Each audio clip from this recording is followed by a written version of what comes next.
Baik, para umat sekalian, pasika sekalian, selamat pagi. Semoga Anda semua sehat, berbahagia. Ya, kita berkumpul lagi di hari Minggu ini, long weekend. Biasanya umat di Jakarta kalau long weekend dia udah traveling gitu. Tapi sangat membahagiakan masih bisa bertemu dengan Anda meskipun di hari libur panjang ini ya, untuk menyempatkan waktu untuk membahas, mendiskusikan Dhamma ya, karena sekali lagi ini adalah yang akan kita pelajari adalah hukum alam yang bekerja di dalam kehidupan ini. Jadi sangat bagus buat Anda untuk memahami hukum-hukum tersebut, karena beberapa kali saya menerima umat mereka menyampaikan kesedihannya, menyampaikan kesulitan dalam kehidupannya, apa yang dia alami, ya, penderitaan yang dia alami. Seringkali yang saya temukan adalah penderitaan itu adalah sesuatu yang sebenarnya tidak beralasan. Maksud saya adalah kesedihan, penderitaan yang mereka alami itu karena kesalahan persepsi mereka sendiri terhadap permasalahan kehidupan yang mereka alami. Kesalahan persepsi tersebut muncul karena kurangnya pengetahuan, ya, tidak mempunyai pengetahuan yang cukup. Sebenarnya mereka tidak melakukan kesalahan apapun, tetapi karena kurangnya pengetahuan akhirnya mereka berpikir bahwa mereka telah melakukan kesalahan, dan karena pikirannya yang keliru seperti itu akhirnya dia menderita sendiri. Ingat, surga atau neraka adalah sesuatu yang ada di pikiran Anda, ya. Kalau surga dan neraka yang diciptakan di dalam apa yang diceritakan di kitab suci sebagai alam kehidupan, itu semata-mata hanyalah satu ruang, satu tempat untuk mengakomodasi kualitas pikiran Anda. Kalau pikiran Anda kualitasnya itu penuh dengan kemarahan, kebencian, penuh dengan emosi-emosi negatif, ya, alam yang disebut alam surga itu hanyalah satu tempat saja untuk mengakomodasi, bukan sesuatu yang penting. Yang lebih penting adalah keadaan batin kita sendiri gitu. Nah, kalau Anda menilai permasalahan kehidupan secara keliru dan kemudian meratapinya, menyesalinya, ya, akhirnya memunculkan kesedihan, secara psikologis Anda sudah hidup di dalam neraka. Betul. Dan secara karma itu adalah benih untuk nanti terlahir di alam yang bisa memfasilitasi kesedihan tersebut untuk terus-menerus muncul. Inilah kehidupan sesungguhnya. Nah, sebaliknya kalau kita mempunyai pengetahuan yang benar, ya, kemudian kita mengembangkan cinta kasih tanpa syarat, kewelas asihan tanpa syarat, kesabaran, kemudian juga kebijaksanaan, kemurahan hati, maka lihatlah pada saat itu meskipun kita adalah seorang manusia, tetapi kita adalah seorang manusia yang hidupnya di alam surga. Karena suasana hati kita sangat positif, sangat baik, ya, sangat penuh cinta kasih, selfless, tidak mementingkan diri sendiri, ya, senantiasa melakukan sesuatu untuk kebahagiaan semua makhluk. Itu adalah surga. Bahwa nanti setelah kehidupan ini nanti kita terlahir di surga itu hanyalah alam saja, tetapi yang lebih penting adalah suasana hati Anda. Betul tidak? Jadi sekali lagi, surga, neraka, jangan pernah khawatir lah dengan surga dan neraka. Dan saya mengatakan ini dari kemarin juga, saya mengatakan kepada umat bahwa sejak saya mengenal Dhamma mungkin 15-16 tahun yang lalu, di mana saya merasa banyak pandangan kehidupan saya berubah, dan sejak malam hari itu sampai hari ini saya tidak pernah membebani pikiran saya dengan konsep surga dan neraka. Sudah tidak ada ketakutan lagi. Paham? Karena saya tahu bahwa surga dan neraka adalah batin saya. Paham enggak? Ya. Jadi apa yang harus saya lakukan untuk menciptakan surga dan menghindari neraka? Selama kehidupan ini saya terus-menerus mengembangkan kualitas-kualitas hati yang baik. Ya, saya memurnikan sila-sila saya secara perlahan-lahan terus gitu. Saya hindari perbuatan-perbuatan yang jahat. Jadi meskipun saya ini saat ini belum terlahir di surga, tapi hidup saya sudah seperti di dalam surga. Secara psikologis saya hidup di dalam surga, tetapi psikologi yang serasa hidup di dalam surga ini sesungguhnya adalah tidak lain dan tidak bukan adalah benih untuk saya nanti terlahir di alam surga. Jadi kelahiran kita nanti di mana itulah mengapa Buddhism tidak pernah memusatkan perhatiannya pada setelah ini nanti Anda akan terlahir di mana. Udah nggak penting. Itu adalah future, masa depan, tidak begitu penting. Yang lebih penting adalah saat ini. Jadi Anda lihat sekarang poin pentingnya kenapa kita harus memikirkan saat ini. Karena surga dan neraka itu diciptakan di saat sekarang, bukan besok. Inilah mengapa kalau seseorang senantiasa memikirkan future, besoklah saya nggak apa-apa menderita selama jadi manusia, miskin nggak apa-apa, dicaci maki orang nggak apa-apa, ya dikucilkan orang nggak apa-apa, toh nanti saya dijanjikan kehidupan di surga. Tidak seperti itu. Itu artinya seseorang memperlakukan agama seperti opium, katanya si Karl Marx itu. Anda pernah mendengar? Religion is the opium of the masses. Karena memabukkan. Paham nggak? Susah hidupnya selama jadi manusia, susah menderita gitu, tapi dia berkhayal nggak apa-apalah menderita saat ini, kan nanti masuk surga. No, religion is not for that. Religion untuk merealisasi surga di saat sekarang ini. Kalau di saat sekarang ini saja seseorang sudah seperti hidup di dalam neraka, bagaimana mungkin nanti dia lahir di surga? Karena kehidupan nanti adalah efek dari apa yang ada di dalam suasana batin kita saat ini. Dan inilah mengapa Buddhism selalu mendorong kita untuk menjadi manusia yang bermoral. Ini yang menarik buat Buddhism. Dan ini salah satu alasan terkuat saya untuk embracing Buddhism. Kenapa? Karena saya harus jujur terhadap kehidupan saya. Sejak kecil saya menjadi seorang yang religius. Tetapi pada saat umur 27 tahun saya menjadi seorang pemberontak, dalam artian mempertanyakan keyakinan saya. Sudah sekian lama saya embracing my former religion, tapi tidak ada perubahan apa-apa. Saya masih menderita seperti manusia yang dulu, ya. Emosi saya masih meledak-ledak, ya. Masih sering muncul. Lalu saya merasa tidak puas dengan diri saya pada waktu itu. Dan beruntung sekali karena jiwa pemberontak saya akhirnya mencari sesuatu yang lain yang bisa membuat saya berubah sesuai dengan apa yang menjadi target kehidupan saya. Sehingga pada saat saya pada suatu hari bermeditasi dan saya merasa ini jalan saya. Dan sejak hari itu sampai hari ini saya keep up terus. Saya akan tegakkan terus pola hidup yang seperti ini. Jadi menjadi seorang yang bermoral tanpa harus menggantungkan kehidupan saya kepada makhluk lain. Menarik nggak? Karena kehidupan saya adalah tanggung jawab saya, bukan tanggung jawab makhluk lain dimanapun dia berada. Kehidupan Anda adalah tanggung jawab Anda, ya. Lalu bagaimana kalau kehidupan itu menjadi tanggung jawab kita, ya? Bagaimana kita harus menciptakan kehidupan yang indah? Bagaimana kita harus menciptakan kehidupan yang baik? Syarat utama yang paling penting adalah Anda harus mempunyai pengetahuan kitab suci kita. Mempunyai pengetahuan Tipitaka. Dan inilah mengapa Anda sudah mengenal saya. Sudah 5 tahun saya berdiam pulang kembali ke Indonesia. Sejak hari pertama pulang ke Indonesia sampai hari ini boleh dikatakan saya tidak pernah beristirahat untuk menyebarkan kitab suci. Karena semata-mata saya ingin berbagi, dan itu adalah janji kepada guru saya bahwa saya harus berbagi kebahagiaan ini kepada Anda semua. Karena pengetahuan-pengetahuan yang ada di dalam Tripitaka itu benar-benar liberating, benar-benar membuat kita terbebaskan. Banyak beban-beban kehidupan Anda akan bisa Anda lepaskan pada saat Anda sudah benar-benar mempelajari Tripitaka. Memang benar karena luasnya Tripitaka, volumenya yang besar yang dikatakan 11 kali lebih banyak dari Bible, Perjanjian Lama dan Perjanjian Baru.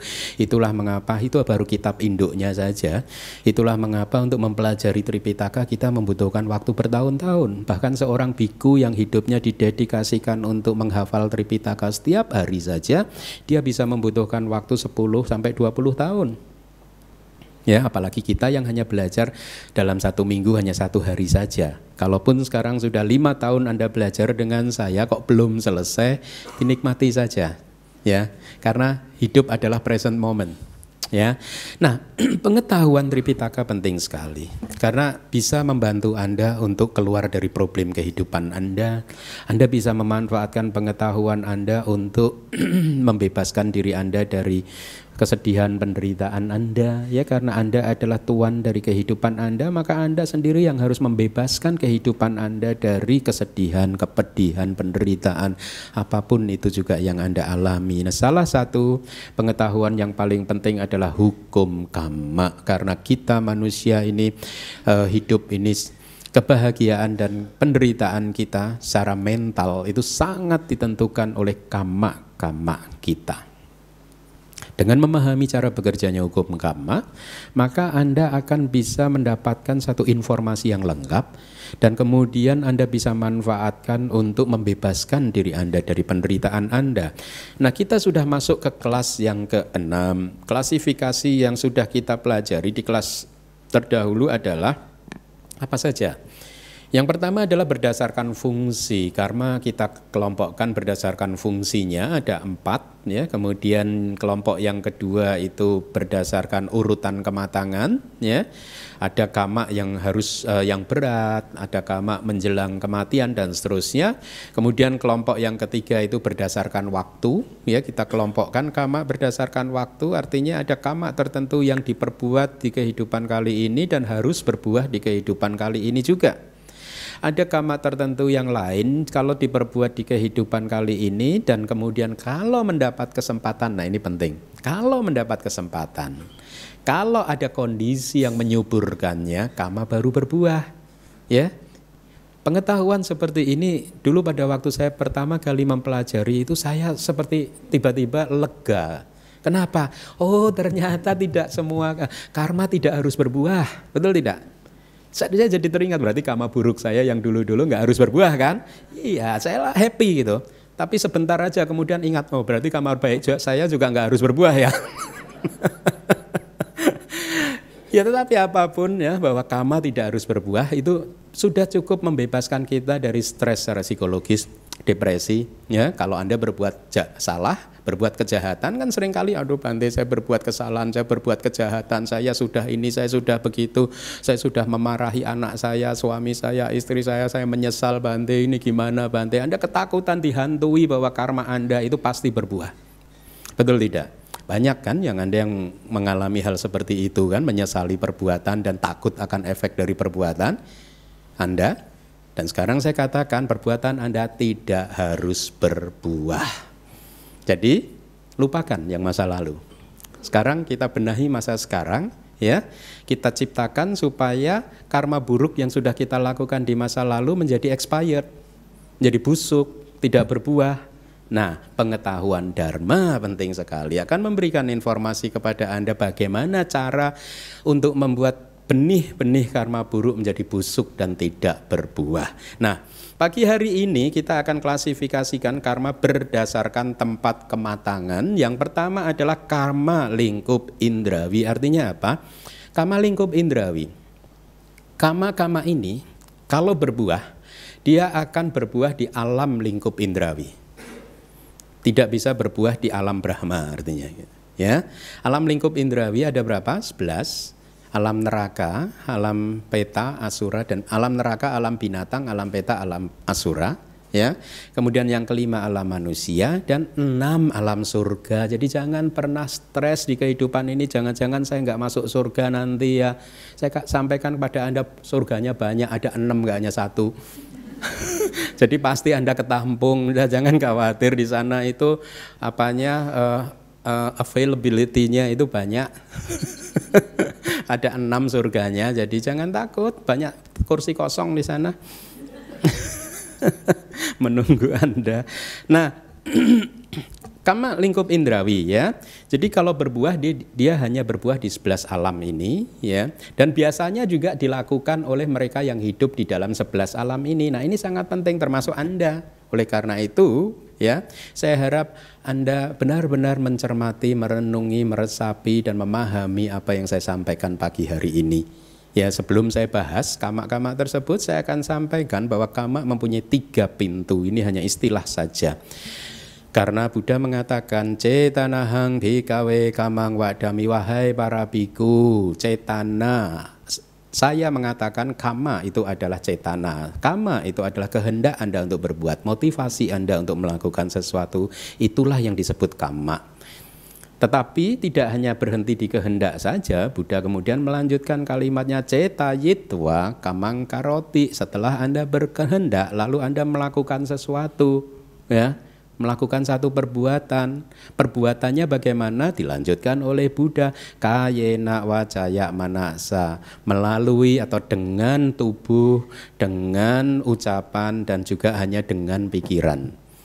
Jadi tubuh, ucapan, dan pikiran itu adalah 3 pintu kama, di mana pintu-pintu tersebut menyalurkan kehendak yang ada di dalam hati Anda untuk keluar mengekspresikan diri untuk kemudian mendapatkan tujuan dari apa yang Anda kehendaki. Ini adalah pintu kama. Ada 3 pintu kama. Yang pertama adalah pintu kama tubuh, ya. Apa itu pintu kama tubuh? Kehendak yang Anda salurkan melalui tubuh, ya. Misalkan seseorang membunuh, dia harus menyalurkan kehendaknya melalui tangan atau apapun, melalui tubuh, ya.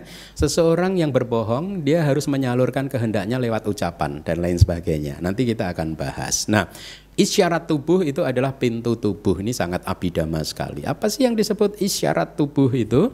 Yang disebut isyarat tubuh ini hanya sel-sel tubuh, ya, materi tubuh tertentu yang menginformasikan kepada kita bahwa seseorang sedang mengkomunikasikan dengan caranya yang khas. Itu menurut penjelasan Abhidhamma, caranya khas, ya. Kenapa dikatakan khas? Karena masing-masing negara bisa berbeda, ya. Katakanlah kalau kita orang Indonesia, kalau saya mengatakan gini, apa yang Anda pahami? Tidak, ya. Tapi kalau Anda ke India bilang gini, Anda kalau bicara dengan orang India gitu, kalau orang Indianya setuju, dia mengatakan yeah. Khas kan, berbeda kan dengan kita kan, ya. Itulah makanya kitab Abhidhamma kita memberi definisi sangat, presisinya sangat bagus. Ada kata-kata mengkomunikasikan dengan cara yang khas gitu, atau isyarat tubuh adalah materi tertentu yang membantu, mendukung, ya, memperkuat tubuh seseorang yang dikarenakan oleh pikirannya, ya, dia ingin berjalan ke sini dan berjalan ke sana, akhirnya tubuhnya bisa bergerak ke sini dan bergerak ke sana dengan dibantu elemen angin dan lain sebagainya. Jadi isyarat tubuh dengan bahasa yang mudah saya rumuskan, yang disebut isyarat tubuh adalah bentuk materi tertentu yang dipakai oleh seseorang sebagai media untuk berkomunikasi sehingga orang lain yang melihatnya paham artinya. Itu isyarat tubuh. Kalau saya mengatakan seperti ini, Anda paham. Tidak harus berbicara. Nah, ini isyarat tubuh. Tapi bentuk materinya bukan tangan ini. Kalau kita bicara Abhidhamma, kita akan bicara lebih detail bahwa sebenarnya ini nggak ada ini, tanah ini. Yang ada hanyalah warna saja. Warna yang digerakkan oleh pikiran saya untuk bergerak sehingga tampaknya seperti Anda ada bentuk padat sedang bergerak. Kalau menurut Abhidhamma, ya, isyarat tubuh tidak bisa dilihat oleh mata. Yang bisa dilihat hanyalah warna. Ini perubahan warna saja yang Anda lihat itu, ya. Oke, itu nanti di kelas Abhidhamma hari Sabtu saya akan menjelaskan detail. Kalau untuk Anda cukup begitu, ya, puas, ya. Ya. Nah, mari kita lanjutkan. Ya, ini ada kalimat dari kitab suci seperti ini. Manusia dan pekerjaan manusia adalah 2 hal yang berbeda. Ya, itu diberi contoh. Jadi tujuannya adalah untuk menjelaskan yang ini. Maka demikianlah kama tubuh dan pintu tubuh adalah 2 hal yang berbeda. Artinya kama tubuh bisa juga muncul di pintu ucapan. Nah, itu yang diartikan, ya. Jadi seseorang membunuh kalau dikatakan harus melalui pintu tubuh, iya, tetapi juga bisa melalui pintu ucapan. Nanti akan jelas. Jadi karma tubuh bisa muncul juga di karma ucapan. Disebut sebagai pintu kama tubuh karena biasanya kama tubuh muncul di pintu tubuh. bukan di pintu ucapan. Meskipun bisa juga muncul di pintu ucapan, tetapi seringkali atau biasanya muncul hanya di pintu tubuh, bukan di pintu ucapan maupun di pintu batin. Itu pintu kama tubuh. Sekarang pintu kama yang kedua adalah pintu kama ucapan. Sama. Itu adalah isyarat. Kalau tadi isyarat tubuh, maka pintu kama ucapan adalah isyarat ucapan. Apa itu artinya? Jenis sel-sel tubuh tertentu, materi tubuh tertentu yang diciptakan oleh pikiran. Jadi kalau di Abhidhamma begini, sekarang saya akan mengatakan kama itu muncul dari pikiran saya dulu. Pikiran saya berpikir saya ingin berkata-kata kama. Dari pikiran saya ada salah satu energi batin yang disebut vitaka, ya. Itu penerapan awal. Ya, satu cetasika, dia muncul dan pada saat dia muncul dia membentur materi-materi tertentu, ada difusi di dalam materi-materi tertentu di dalam tubuh sehingga ide kama muncul. Pada saat vitaka ini membentur, kama belum bisa Anda dengarkan, tetapi hanya bisa saya dengarkan melalui batin saya. Paham ya? Kalau Anda mau mengatakan sesuatu pada awalnya kan hanya bisa didengar oleh batin Anda saja kan? Ya tidak. Nah kemudian langkah kedua, pada saat pikiran itu Anda teruskan, dia akan memproduksi materi-materi tertentu, salah satunya elemen tanah. Elemen tanah yang keras ini, yang diciptakan oleh pikiran Anda, berbenturan dengan elemen tanah di dalam kerongkongan tenggorokan Anda yang diciptakan oleh kama-kama masa lalu Anda, berbenturan sehingga bisa berbunyi kama. Menarik ya? Ciptaan pikiran. Menarik kan? Datang hari Sabtu di kelas Abhidhamma. Ya, nah itu isyarat ucapan. Ya, jadi kemudian pintu yang ketiga adalah pintu kama batin. Jadi ada 3 pintu ini. Apa itu pintu kama batin? Simply kesadaran atau cita. Ya. Nah dari 3 pintu ini kama diwujudkan. Saya sekarang akan membahas tentang 10 jalan kama baik, dan ini sangat penting buat Anda untuk Anda pahami sebaik-baiknya ya, supaya Anda bisa menghindari perbuatan ini dan juga Anda bisa membebaskan diri Anda dari depresi karena pikiran-pikiran yang salah yang seperti tadi saya sebutkan ya. Ada kalimat jalan di sana. Ya, tidak semata-mata 10 kama buruk, tetapi 10 jalan kama buruk. Istilah jalan itu muncul pada saat seseorang melakukan kama dan semua faktor-faktor kama tersebut dipenuhi. Nanti akan kita bahas apa itu faktor-faktor kama. Ya. Pada saat semua faktornya terpenuhi, maka kama menjadi jalan kama. Efeknya apa kalau dia menjadi jalan kama? Efeknya adalah dia bisa menjadi kama produktif. Untuk bisa memproduksi kelahiran kembali atau juga bisa memproduksi penderitaan dan kebahagiaan di sepanjang kehidupan. Sebaliknya, kalau kama tertentu faktornya katakanlah ada 5 faktor, 1 faktor tidak terpenuhi, dia tidak bisa menjadi jalan kama. Dia tidak bisa menjadi kama produktif, tetapi dia akan menjadi kama pendukung atau kama penghancur atau kama apa? Pengganggu, penghalang. Kita udah belajar itu kan. Contoh nih, seseorang terbiasa ingin menyakiti makhluk lain, tetapi faktornya tidak terpenuhi ya. Meskipun faktornya tidak terpenuhi, tetapi kan kemarahan sudah sempat muncul. Akhirnya kemarahan dia ini menjadi kama penghalang, menghalangi kebahagiaan dia.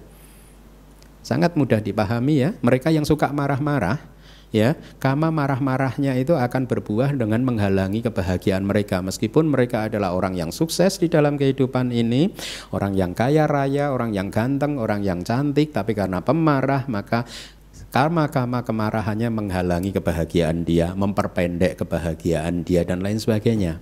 Ya, kira-kira seperti itu. Nah, itu istilah jalan. Ya, 10 jalan kama buruk dibedakan menjadi yang pertama 3 kama melalui pintu tubuh yang buruk. Ya, jadi ini sangat penting untuk Anda pahami keseluruhannya ya. Yang pertama, 3 kama buruk yang melalui tubuh adalah membunuh makhluk hidup, mencuri, kemudian perilaku salah dalam mencari kenikmatan indrawi atau berzina. Ya. Pelanggaran 3 sila yang pertama itu adalah kama buruk melalui tubuh.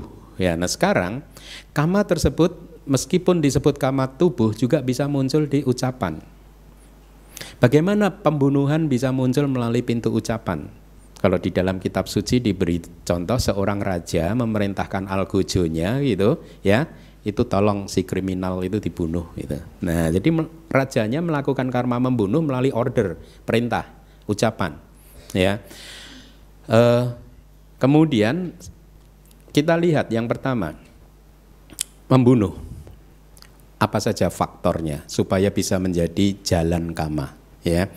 Ada beberapa faktor. Yang pertama harus ada makhluk faktornya. Yang kedua dia mengetahui bahwa itu adalah makhluk, ya. Kalau seseorang tidak mengetahui bahwa itu adalah makhluk, maka faktor yang ini tidak terpenuhi. Kemudian yang ketiga adalah kehendak untuk membunuh, itu yang penting harus ada, ya. Kemudian ada usaha untuk membunuh dan berakibat kematian. Kalau kelima faktor ini terpenuhi, maka kama membunuh telah menjadi jalan kama. Maksudnya jalan kama apa? Berarti dia bisa menjadi kama produktif, bisa membuat dia terlahir di alam bawah. Ya, kalau satu faktornya tidak terpenuhi, ya maka dia bukan jalan kama. Dia hanya akan berfungsi sebagai kama pendukung, penghalang dan lain sebagainya. Itu maksudnya, ya. Kemudian bobot kama. Nah, ini yang sering didiskusikan di dalam grup-grup, ya. Jadi bagaimana dong kalau rumahnya ada rayapnya? Nah, ada kemarin apa itu rumah cacing, ya. Ya. Kalau orang cacingan gimana gitu. Kalau cacing sudah didefinisikan sebagai makhluk hidup, ya sudah pasti itu membunuh. Tetapi di dalam abhidhamma kama mempunyai bobot juga, ya. Katanya ahli hukum itu kan bisa memanipulasi hukum. Ahli kama juga. Nah, bobot kama membunuh itu tergantung kepada objeknya juga. Kalau yang dibunuh binatangnya kecil, maka bobot kamanya kecil. Ini saya tidak sedang men-encourage Anda untuk membunuh, ya, tidak. Tapi inilah hukum yang bekerja. Kalau objeknya binatangnya kecil, maka bobot kamanya kecil. Binatangnya besar, bobot kamanya besar. Kemudian kalau objeknya itu manusia, tergantung lagi kepada objeknya. Kalau manusianya bermoral, nah berbahaya, ya. Kalau manusianya tidak bermoral, berarti bobotnya kecil, bukan berarti Anda harus membunuh yang tidak bermoral loh, ya. Ya, saya tidak mendorong Anda untuk melakukan hal seperti itu. Apabila kualitas objeknya sama, moralnya sama, maka kemudian bobotnya dibedakan ke dalam besar, kecil, usaha dan kilesa yang terlibat. Maksudnya begini, seberapa intens usaha Anda untuk seseorang untuk menghancurkan kehidupan makhluk lain. Ya, dengan kilesa yang sebesar apa, sekuat apa, dengan kemarahan yang sekuat apa. Kan ada kan seseorang membunuh semut dengan kemarahannya sedikit, ada seseorang membunuh semut dengan marah sekali gitu. Nah, bobotnya berbeda. Bukan dinilai dengan oleh semutnya saja, tapi oleh usaha dan oleh emosi yang terlibat di dalam pembunuhan tersebut, ya. Nah, saya tadi katakan kalau 4 faktor itu tidak terpenuhi maka dia bukan jalan kama, ya. Nah, sekarang membunuh itu bisa melalui pintu tubuh dan juga ucapan, ya. Kalau di dalam kitab suci kita begini, seseorang bermaksud untuk membunuh rusa, ya. Dia bermaksud untuk membunuh rusa, kemudian sudah mempersiapkan senjatanya, dia ingin berburu ke hutan, tetapi begitu masuk hutan, ya, ternyata dia tidak dapat rusa satupun. Jadi bukan jalan kama membunuh, tetapi unsur yang lain sudah terpenuhi. Jadi artinya apa? Dia tetap saja melakukan kama buruk, ya, perilaku buruk, tetapi melalui bukan kama tubuh buruk, bukan, tetapi dia semata-mata hanya perilaku tubuh yang buruk. Sudah ada kehendak ingin membunuh rusa, senjata sudah disiapkan, usaha sudah dilakukan, tapi begitu masuk hutan tidak ketemu rusa, beruntunglah si rusa itu. Ya, jadi dia tidak jadi melakukan karma buruk, membunuh, tetapi apa? Perilaku tubuh yang buruk, kayak ducarita bahasa Palinya. efeknya ada. Dia nanti akan menjadi kama pendukung yang akan mendukung penderitaan Anda, kama penghalang yang akan menghalangi kebahagiaan Anda, dan seterusnya. Efeknya ada tetap, ya. Jadi jangan bahagia, oh berarti selama ini banyak kama saya yang bukan kama jalan, ya. Meskipun bukan jalan, dia akan mendukung penderitaan. Kan kita udah belajar ya, kama buruk akan mendukung apa? Penderitaan kan? Mendukung buah karma buruk. Kama buruk akan menghalangi apa? Menghalangi buah kama baik. Kan begitu ya teorinya. Nah, di kitab suci ini juga menarik ini. Ada pertanyaan, apakah kama membunuh tidak bisa melalui pintu batin? Kenapa hanya pintu tubuh dan ucapan? Dipertanyakan oleh salah satu kelompok sektarian 2600 tahun yang lalu. Pada waktu Buddha mengatakan ini hanya kama tubuh dan ucapan, di kitab komentar dibahas. Ada kelompok sektarian yang menanyakan, loh, kama buruk kan, kama membunuh kan juga bisa dilakukan lewat batin. Terus dijawab oleh murid-murid Buddha, tidak bisa. Kama membunuh tidak bisa melalui batin. Terus kelompok sektarian mengajukan argumen, nah itu mereka yang ahli meditasi itu, ya, yang ahli mengembangkan batin kan bisa melakukan santet dan lain sebagainya gitu. Di zaman India juga ada seperti itu, ya, membunuh melalui kesaktian, ya. Dikatakan oleh murid Buddha, no, pembunuhan seperti itu bukan pembunuhan melalui meditasi. Karena meditasi itu adalah mental culture, menumbuh kembangkan kualitas baik di dalam hati kita gitu. Seseorang yang membunuh melalui santet, dia tetap saja melakukan pembunuhan melalui kama tubuh atau ucapan. Terus dijelaskan bahwa mereka yang ahli santet seperti itu, satu, mereka membunuh dengan mengucapkan mantra, nah, karma ucapan kan? Atau dia membunuh dengan sebelumnya melakukan ritual tertentu. Misalkan di kitab itu disebutkan seseorang harus tidur di dalam kuburan selama berapa hari, kemudian makan dengan tidak memakai garam dan lain sebagainya. Ada ritual-ritual tertentu yang itu adalah merupakan aktivitas tubuh. Itulah mengapa penjelasannya kama membunuh hanya bisa dilakukan melalui pintu tubuh dan ucapan. Dan ada kata-kata yang menarik, kalau seseorang bisa menggunakan kualitas hatinya, pikirannya untuk membunuh orang lain, dia hanya bisa membunuh satu kali saja. Tidak bisa 2 kali, 3 kali. Karena begitu membunuh sekali, ilmunya berantakan. Ya, kalau dia ingin mendapatkannya lagi, dia harus melatihnya lagi, belum tentu bisa dapat lagi. Nah, itu ada penjelasannya. Ya. Nah, kemudian yang terakhir ini ada perasaannya yang menyertai pada saat seseorang membunuh itu bisa tidak menyenangkan, bisa juga atau perasaan sakit di dalam sakit hati ya maksudnya ya, tidak menyenangkan. Jadi meskipun ini maksudnya begini, kalau di dalam kitab suci meskipun seorang raja memerintahkan algojonya untuk membunuh kriminal, penjahat dengan mengucapkan kata-kata sambil tertawa, tetapi di detik terakhir dia ingin benar-benar si kriminal itu membunuh, menurut Abhidhamma perasaan yang muncul selalu saja tidak menyenangkan. Domanassa muncul dari kesadaran yang disertai atau berakar dengan pada kebencian, kemarahan, meskipun dia tersenyum. Ya, nah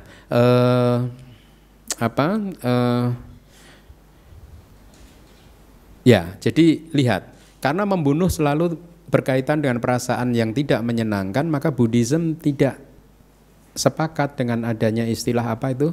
Pembunuhan karena belas kasih itu. Ada kan? Mercy, apa itu? Euthanasia, ya, yang katanya membunuh karena belas kasih ya. Kalau menurut Buddhism tetap saja di detik terakhir memutuskan itu ada perasaan tidak menyenangkan muncul di hati. Jadi itu adalah ada satu kebencian.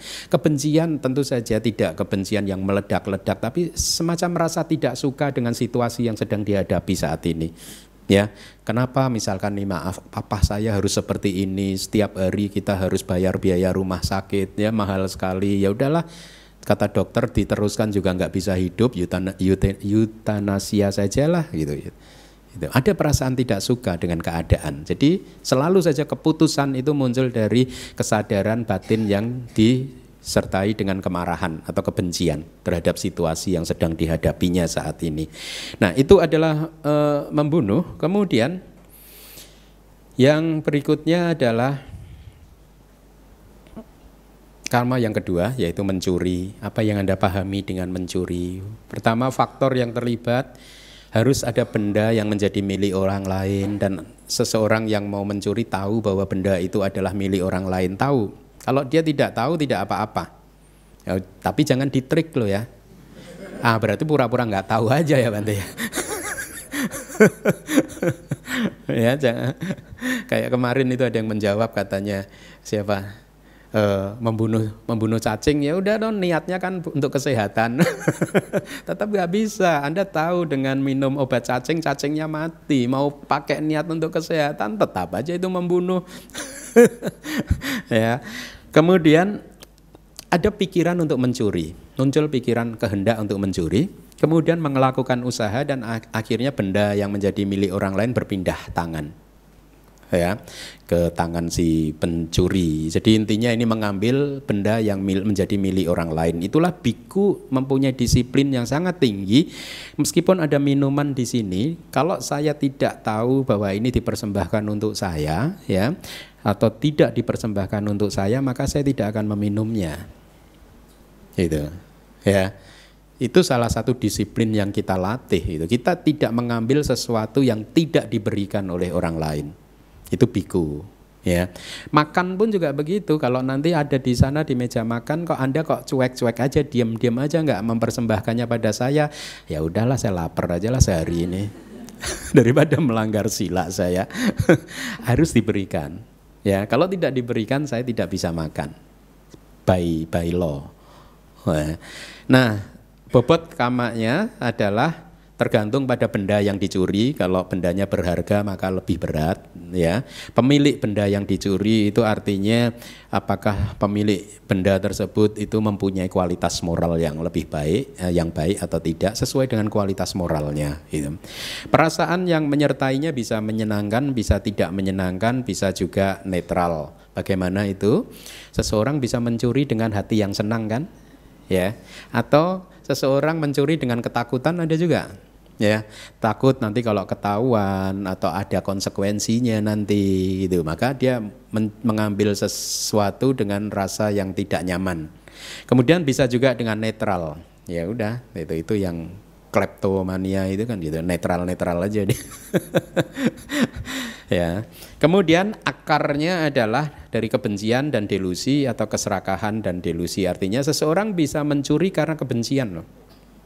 Ya, misalkan nih, seseorang tidak suka dengan orang lain, ya, kemudian dia ingin menghancurkan kebahagiaannya orang lain.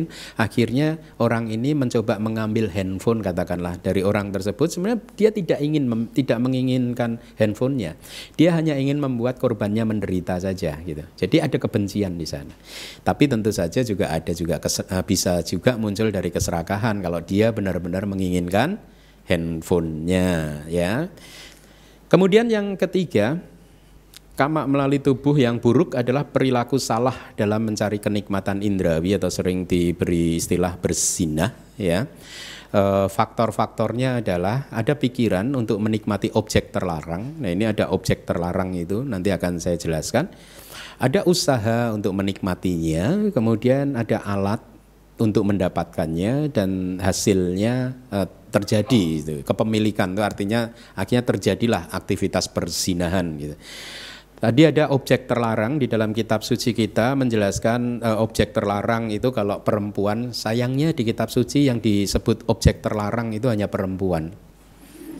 Ini menurut saya bias gender. Emang yang bisa memperkosa itu laki-laki doang. Emang perempuan nggak bisa ya? Jadi objek terlarangnya 10 perempuan, ya, di mana laki-laki itu tidak boleh melakukan perzinahan, berhubungan dengan perempuan ini. Ya, ini yang masih di bawah pengawasan ibu.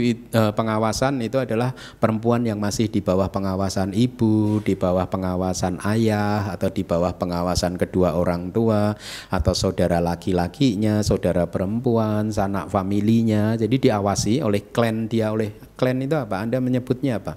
Family itu apa? family ya.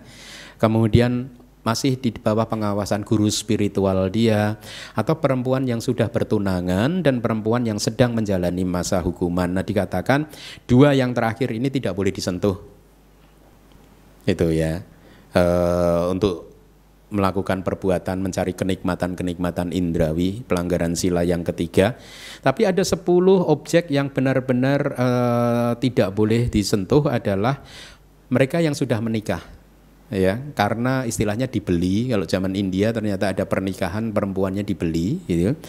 Kemudian menikah juga karena keinginannya sendiri atau menikah karena kekayaan, jadi mungkin karena faktor kekayaan itu yang dimaksud, atau karena pakaian. Ya, intinya seseorang yang sudah menikah itu tidak boleh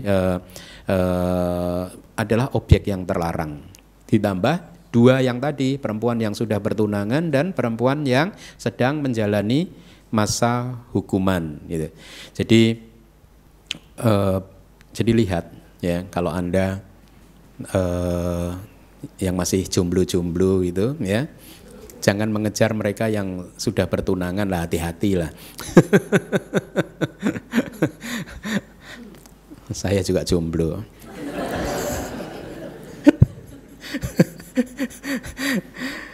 Mari kita lihat bobot kamanya.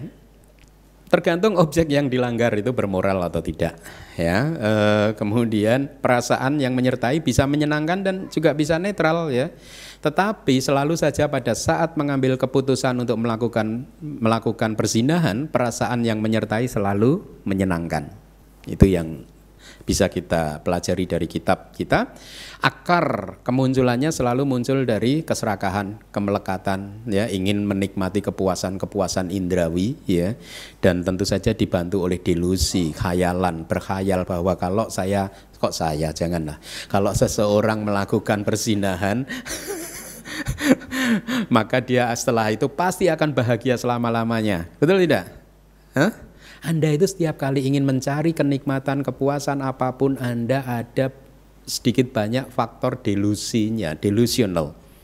Anda berpikir bahwa saya akan mencari kepuasan ini, kenikmatan ini karena kalau saya bisa mendapatkannya, saya akan bahagia selama-lamanya. Betul tidak? Tapi benar nggak? Setelah Anda dapatkan, Anda bahagia selama-lamanya? Masalahnya, problem kehidupan adalah Anda nggak kapok-kapok dibodohi oleh delusi itu. Besok lagi mencari lagi gitu, mencari lagi meskipun untuk mencarinya itu menggunakan pengorbanan yang sedemikian rupa, tapi Anda menikmatinya gitu. Inilah problem psikologis manusia, menikmati untuk menjadi stres, depresi, menikmati untuk menjadi orang yang kualitas batinnya selalu tegang. Anda menikmatinya seperti yang sudah pernah saya sampaikan. Anda nonton film bioskop, kalau nggak menegangkan Anda nggak suka kan? Nah, Anda nggak sadar bahwa ketegangan itu sesungguhnya menghancurkan ketenangan, kedamaian, dan kebahagiaan Anda. Ada sumber lain yang lebih powerful untuk bisa hidup tenang, damai, bahagia, yaitu pada saat Anda bisa melatih batin Anda untuk tetap tenang, tidak bergejolak. Ya. Nah, mari kita lanjutkan yang lain. Masih ada beberapa lagi.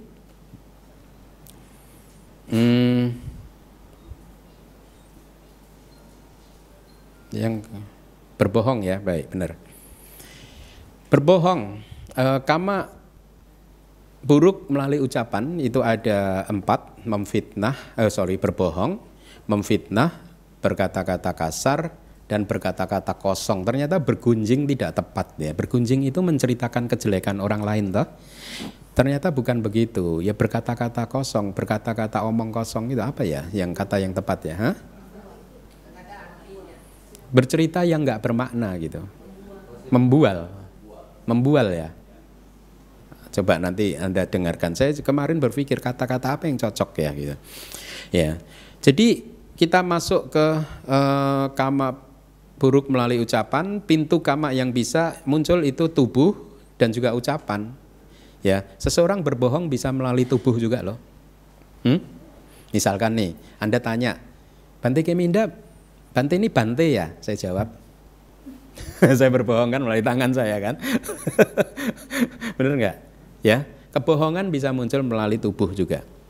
Ya. Memfitnah, berkata kasar dan berkata kosong juga bisa melalui pintu tubuh, ya. Ya, bisa menggunakan payung dan lain sebagainya, itu dari kitab suci kita. Mari kita lihat berbohong. Faktor yang pertama adalah sesuatu yang tidak benar. Seseorang menyampaikan sesuatu yang tidak benar. Kemudian ada kehendak untuk mengelabui.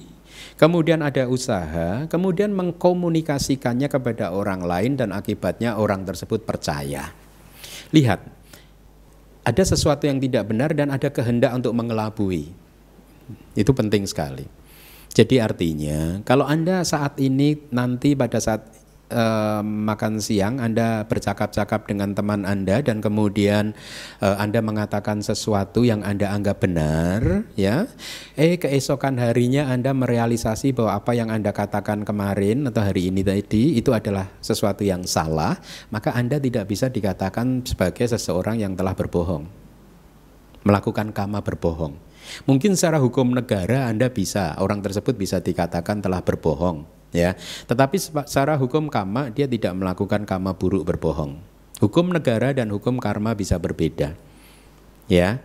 Jadi itu maksudnya. Jadi harus ada kehendak untuk mengelabui, ya. Itu yang penting. Kemudian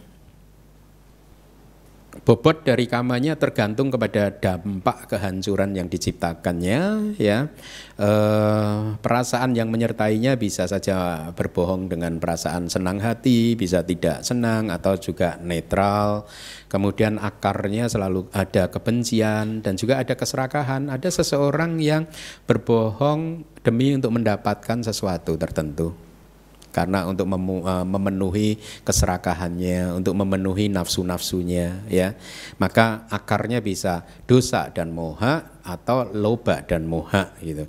Nah, pintu kama tadi dikatakan bahwa berbohong itu sesungguhnya adalah karma melalui ucapan, tetapi bisa juga dilakukan melalui tubuh, ya. Yakni misalkan seseorang kayak tadi saya, seseorang yang tahu bahwa sesungguhnya dia harus mengangguk tapi dia jawab dengan menggeleng kepala misalkan. Jadi berbohong tapi melalui tubuh gitu. Nah, ucapan, karma berbohong, memfitnah dan lain bisa juga muncul melalui ucapan dengan cara membujuk orang lain. Ya, membujuk orang lain untuk berbohong, membujuk orang lain untuk memfitnah, membujuk orang lain untuk berkata-kata kasar dan lain sebagainya. Jadi hati-hatilah gitu. Jangan dimanipulasi lah hukum karmanya. Oh, berarti saya lewat orang lain aja Bante, berarti saya lolos. Enggak juga, Anda juga kena. Kena hukum karmanya gitu.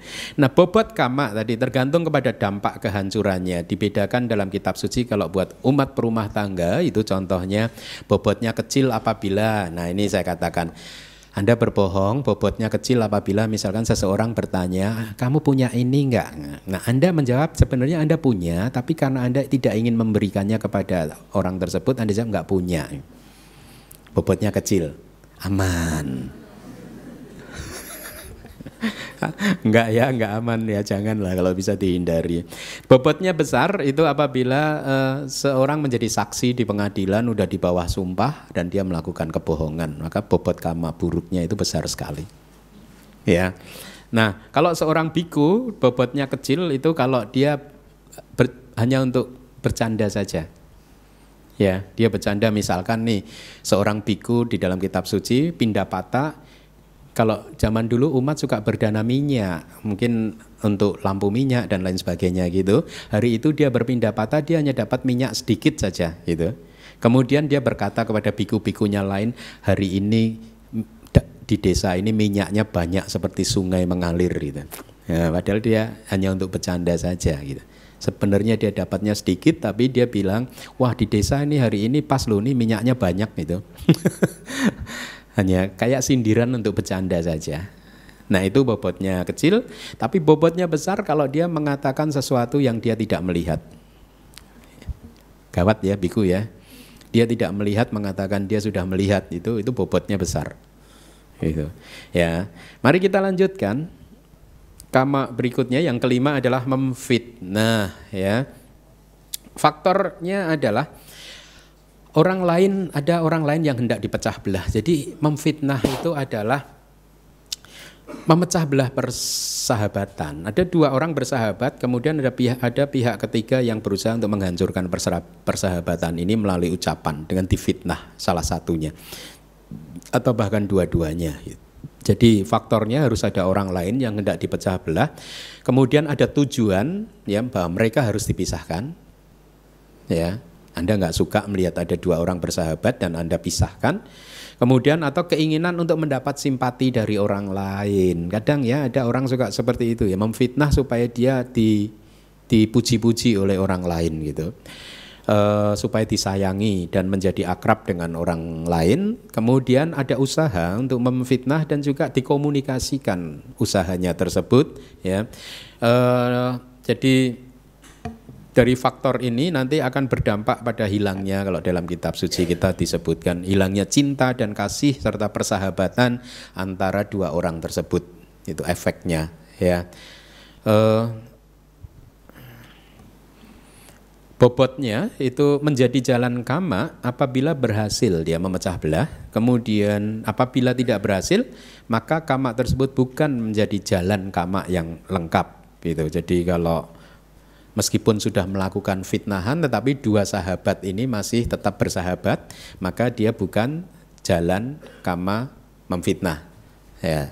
Tidak bisa menjadi kama produktif. Itu artinya perasaan yang menyertainya bisa menyenangkan, bisa tidak menyenangkan, dan bisa netral gitu. Berapa banyak dari Anda yang memfitnah dengan perasaan menyenangkan? Jangan dijawab, nanti membongkar rahasia Anda. Enggak pernah bantu. Berbohong dong. Jadi ada yang melakukannya dengan perasaan menyenangkan, ya, ada yang tidak senang, ada juga yang netral. Akarnya adalah kebencian dan delusi atau keserakahan dan delusi. Baik, kita lanjutkan lagi. Yang keenam, berkata kasar. Ini menarik. Faktornya adalah ada orang lain yang hendak disakiti. Ya.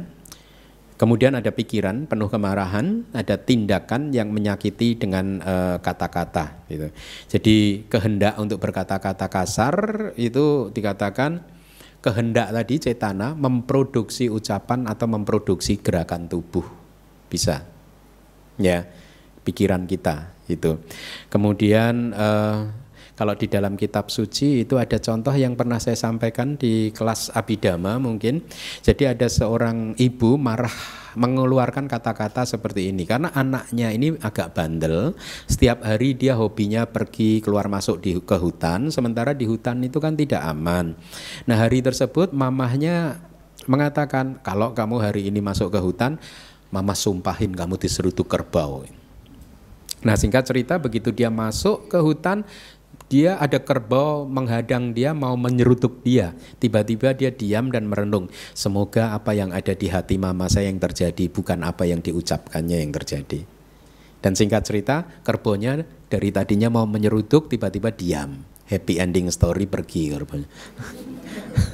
Jadi ini hanya contoh di dalam kitab komentar kita untuk menjelaskan bahwa si ibu tadi tidak sedang mengucapkan kata-kata kasar karena hatinya lembut. Hatinya penuh kelembutan.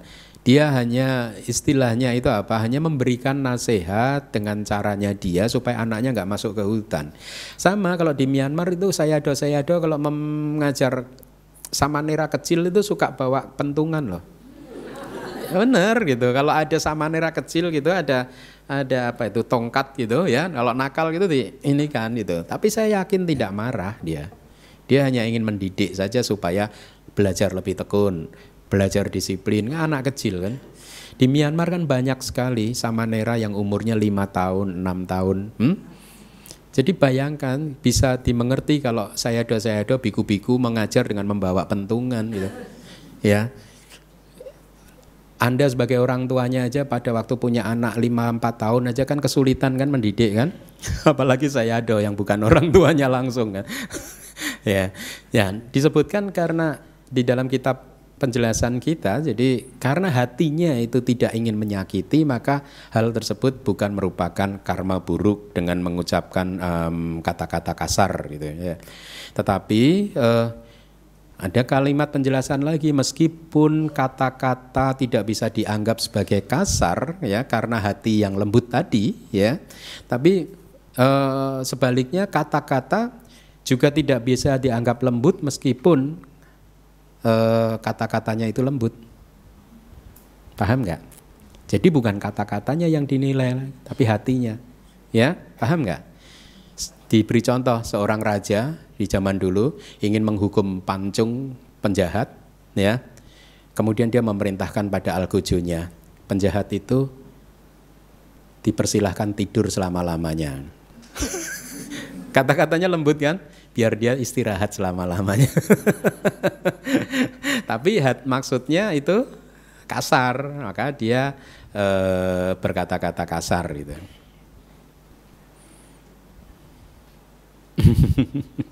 Tidurkanlah dengan tenang, ya itu kalimat di kitab suci kita gitu.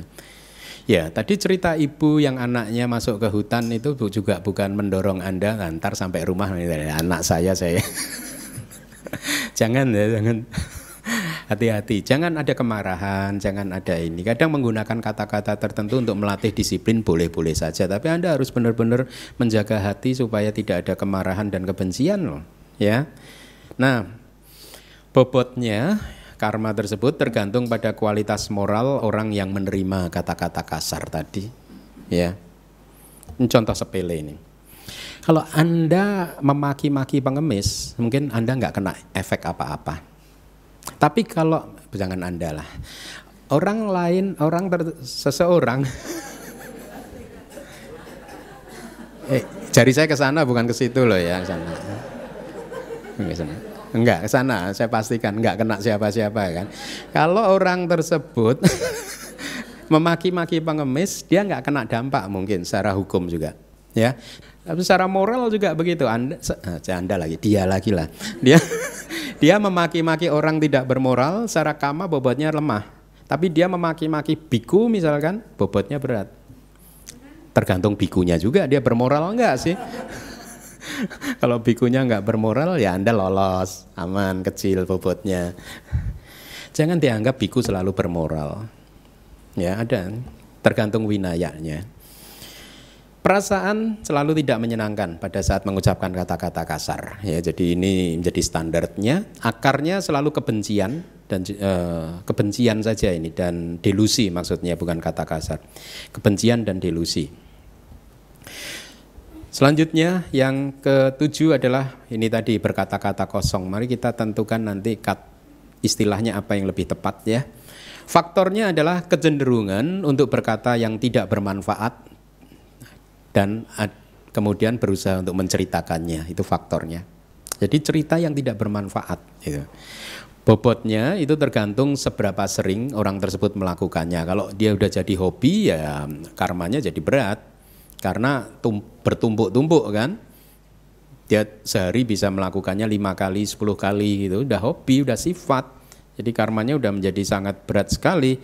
Perasaan bisa menyenangkan, tidak menyenangkan atau netral ya. Jadi ini saya mohon maaf dengan mereka yang beragama Hindu, tapi ini ada di kitab suci kita. Jadi untuk memberi contoh berkata-kata kosong, seseorang di zaman India dulu menceritakan cerita-cerita tentang Mahabharata dan Ramayana gitu. Jadi itu dianggap di dalam Buddhism itu berkata-kata kosong karena dianggap ini cerita yang sebenarnya hanya cerita saja gitu. Atau seperti seseorang yang suka bercerita gitu. Ya.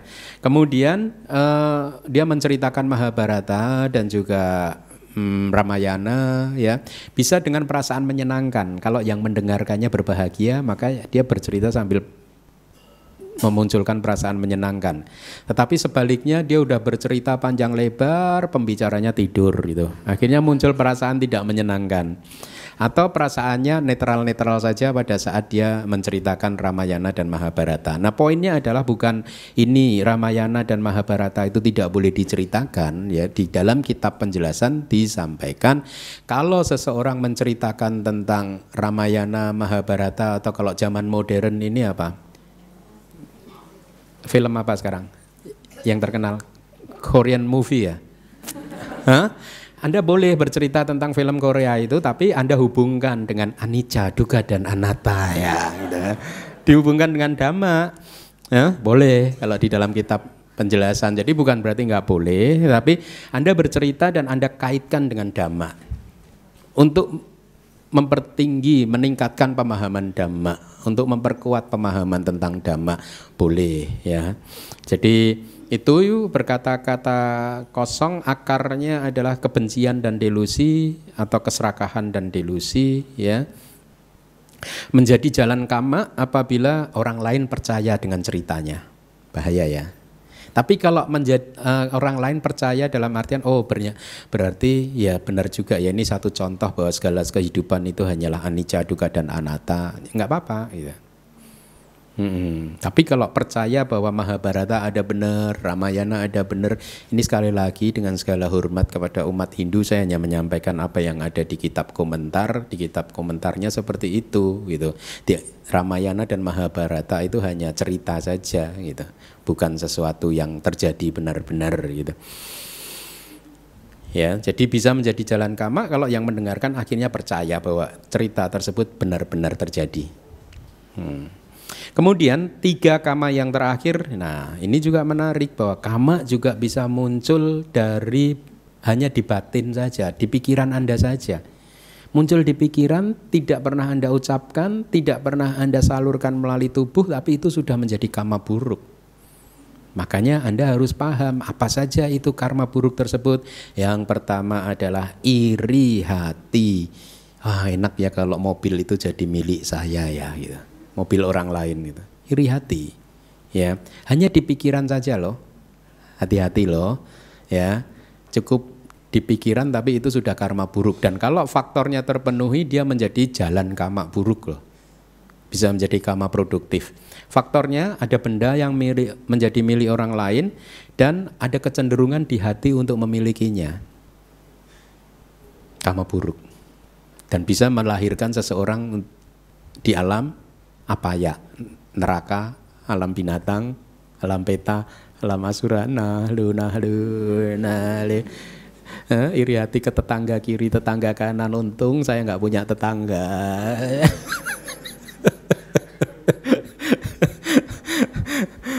Bobotnya sesuai dengan benda yang diinginkan, dan pemilik benda tadi, moralnya ya, maksudnya kualitas moralnya seperti apa. Jadi walaupun keserakahan mungkin muncul pada saat seseorang itu melihat barang orang lain, tetapi tidak akan menjadi jalan kama produktif apabila tidak memunculkan pikiran iri hati tadi, ingin memiliki benda tersebut gitu.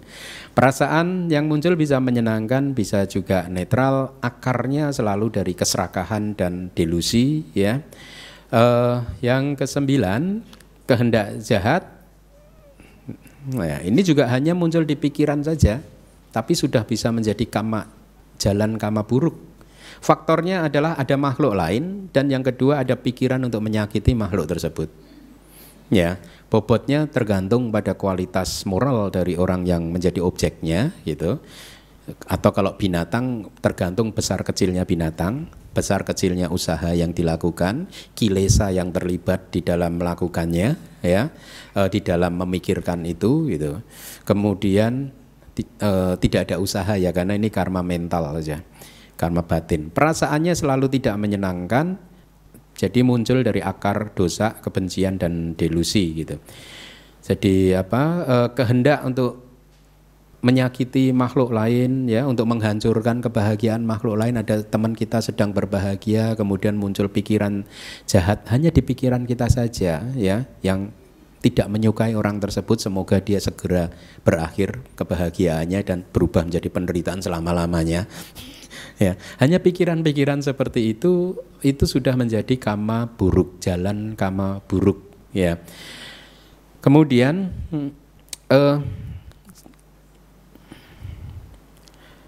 ya, sifat atau karakteristik dari kehendak jahat itu adalah batin yang tidak baik ya, yang ingin menyakiti makhluk lain, muncul dari kemarahan atau kebencian gitu. Bisa menjadi jalan kama ya.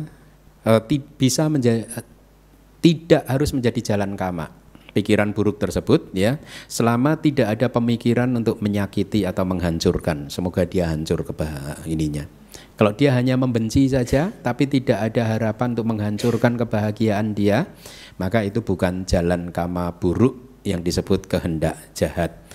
Kemudian yang terakhir adalah pandangan salah.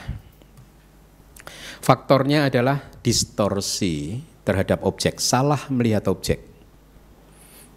Dan yang kedua faktornya adalah pemahaman yang salah atas objek tersebut. Itu misalkan distorsi terhadap objek. Segala sesuatu itu anicca, tetapi seseorang melihat bahwa objek tertentu adalah nicca, kekal. Ada distorsi di sana. Ya. Segala sesuatu itu secara natural dia mempunyai potensi untuk memunculkan penderitaan. Kenapa? Karena dia senantiasa berubah. Tetapi orang terdistorsi melihat bahwa di objek tersebut ada kebahagiaan yang kekal abadi. Jadi pandangannya melenceng gitu. Pemahamannya juga melenceng terhadap objek tersebut. Itu menjadi faktor, jadi melihat sesuatu secara salah ya.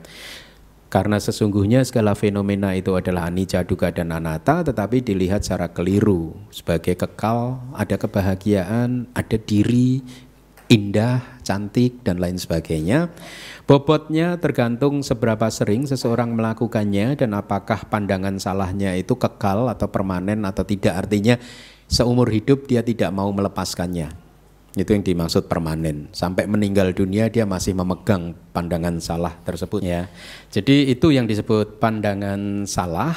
Perasaan yang menyertai bisa menyenangkan dan netral, akarnya selalu muncul dari keserakahan, kemelekatan terhadap diri sendiri, terhadap pandangan dia sendiri.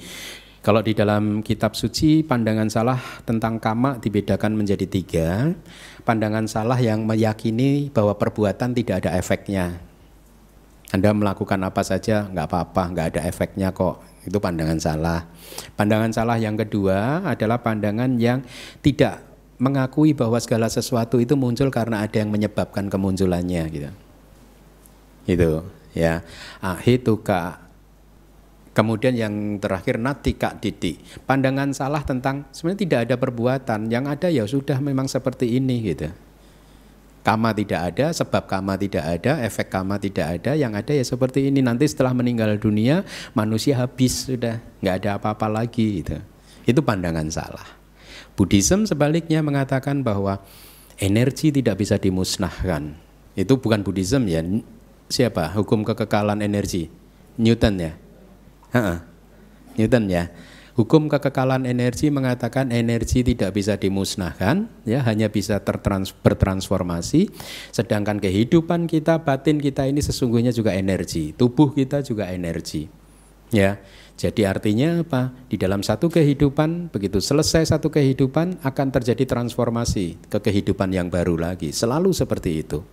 Ya, sampai kemudian seseorang mencapai nibbana di mana pancakanda padam dan seseorang akhirnya mencapai nibbana, keluar dari samsara ini ya. Jadi ada hukum yang mengatur di dalam hukum energi batin kita. Hukum yang mengatur adalah kama buruk yang sudah kita bahas, kalau dia berbuah pasti akan menghasilkan penderitaan, bukannya tanpa efek. Ya.